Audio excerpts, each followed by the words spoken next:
Cooking and Craft Show. We're your hosts, Rachel and Paige. And today we're making pepper jelly. Okay, so you might be asking yourself, what exactly is pepper jelly? It is a sweet and spicy mystery sauce that is fantastic over brie or cream cheese and then kind of slice and serve with crackers. It is also a fantastic way to use up all the peppers that I picked in the garden the other day that I really have no idea what else to do with. So we're going to take a little glance at our pepper stars here. We're going to be using a mix of sweet and spicy to get this jelly today. So here's some of our sweeter ones, little bell peppers, and we have a lot of those, as well as a lot of banana peppers. Those are also sweet. We also have chili peppers, habaneros, cayennes, ghost peppers, and my favorite Louisiana oriental pepper, the Peter pepper. It makes Rachel giggle. It does make me giggle because I'm a 12-year-old child. Some of these are quite spicy, so we do recommend wearing gloves. Made that mistake the first time, we'll be making it again. And we do have one little step that we always start with one at Tiny Kitchen, and that is pour the wine. We cook much better with wine. Sometimes we even add it to the food. It's better for everybody. So you want to get most of the seeds out, if not all of them. If you just leave a couple in, it's not a big deal. They kind of show up pretty out there. Like glitter. Like glitter. They're the glitter of jelly. But yeah, and you want to kind of dice them up. Some people do this part in the food processor, but I've not had good luck getting a jelly to set. I think it's just a little too liquid. So you want to cut them up kind of nice and small. They will bake, or they will cook down further. So we're doing a double batch here too. We are doing a really big batch. So we're gonna need 8 cups of peppers, so it'll be a while. So you should probably go have a glass of wine too. Alright, so we've got our 8 cups of peppers chopped up. You want to keep it a nice blend of about 75% or 3/4 mild or sweet, and then you want to do 25% hot. I've also seen some recipes where they'll do 25% hot and then the rest like other vegetables like carrots to kind of keep it tolerable. Nothing worse than spending so much time making something and then not being able to use it at all. So we're going to take it over to the stove here in my tiny, tiny kitchen.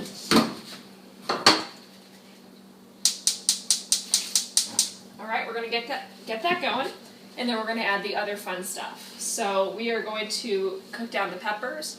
We are going to add a lot of sugar. So, okay, to recap, we've got 8 cups of peppers, and now we are now adding slowly 10 cups of sugar. This is for a double batch. You don't normally add this much. So we're just going to keep stirring until this starts to look like a jelly and starts to boil. We're going to add a little pectin and then get processing. Okay, so we're getting to a bit of a rolling boil. Rolling's still a bit of a stretch. We're just barely to boil. But when we get to the rolling boil, we're going to add pectin, and then we're going to keep it going for just about 1 minute. So when I add the pectin, Rachel is going to really quickly take all the cans out of this container and put them over there. We're going to take a ladle and we're going to scoop it up and we're going to fill it. We're going to leave like 1/4 inch at the top so that it has room to seal. Clean the tops of the cans off with a wet paper towel. It's really important. All it takes is a smidge of jam for it to not seal, and then you've got 8 ounces of pepper jelly that you have to eat immediately. And so yeah, we're going to get this boiling and get some pectin added and put on some Benny Hill soundtracks. It's going to be crazy fast action up in here. Alright, so we are pouring the jelly. Ladles are helpful. We're going to leave about 1/4 inch on the top.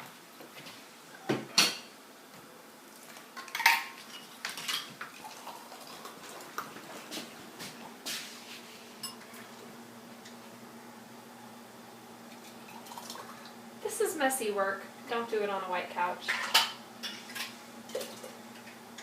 Don't do it after several glasses of wine. Just don't do what I'm doing. Just anything I've done tonight. Just stop watching. Just don't do it.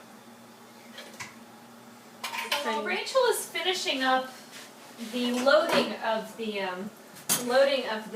jelly and filling them up, I'm going to start actually loading them in to kind of seal. So you don't want to put jelly directly, or you don't want to put canning, anything, directly into your water bath or pressure cooker. So you need a nifty little rack like this to keep it just a little bit off of the bottom. So we're not going to be able to fit all these at once, but they really only need to go for a couple minutes.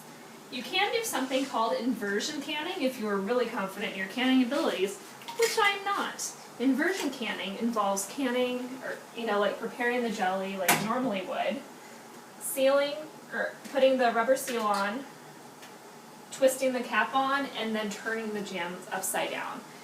You don't get as quite good as a seal rate, and I'm just way too stingy to have stuff that doesn't seal.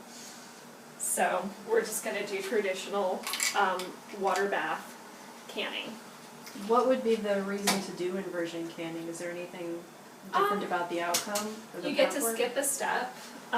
If you have a lot more than will fit in a pot at one time, then you can just do that. There's a couple different types of canning methods you can do if you're going to do canning, in hot water. So you can do a water bath. So that's doesn't involve a pressure cooker at all. I'm a big fan of not having pressure cooker because pressure cooker explosions are scary, and then you're scraping green beans off the ceiling for 3 days. Which is especially impressive if you were canning peppers. Just especially. Yes, what she said. So you water bath, you basically just get enough water in there that you can get a good rolling boil over the cans, so completely over the cans.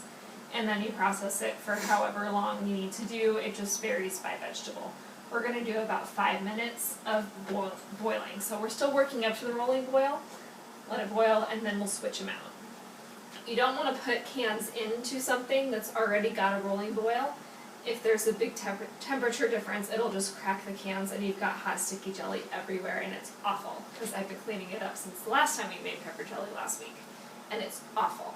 You can only do the water bath canning method if you have something that's particularly acidic.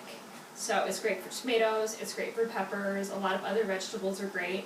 If you're canning something with meat in it, you absolutely need to use a pressure cooker, or it just won't give you a good seal, and you'll have that rot, and botulism isn't fun. Unless you're having it injected here. And then I suggest doing it like this so you look like you're smiling.